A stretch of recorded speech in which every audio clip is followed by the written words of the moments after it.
Je commence par le transport maritime. Pourquoi le maritime?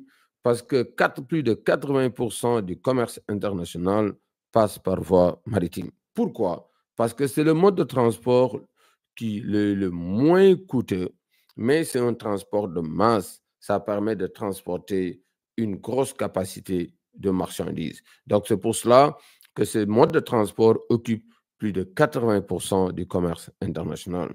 Maintenant, le transport maritime, qu'on appelle en anglais le sea transport, le sea transport utilise comme moyen de transport les navires, en anglais qu'on appelle the vessel. Souvent, on utilise un terme purement vulgaire, hein. Dans notre jargon, nous, les logisticiens, supply chain managers, les gens parlent de bateau, mais nous, on préfère, ça signifie la même chose, bien sûr, mais nous, on préfère parler de navire parce que la définition du navire est donnée par le droit maritime. Et on le verra quand on va aborder la partie transport maritime, parce qu'il y a ce qu'on appelle le droit de la mer et il y a le droit maritime.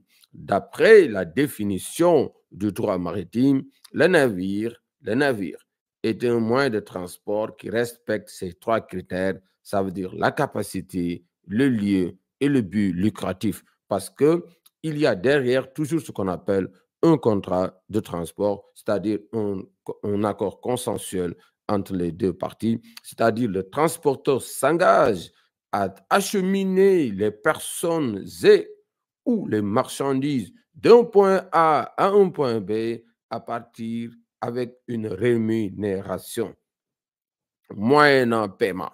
Parce qu'il y a ce qu'on appelle le contrat de transport. Le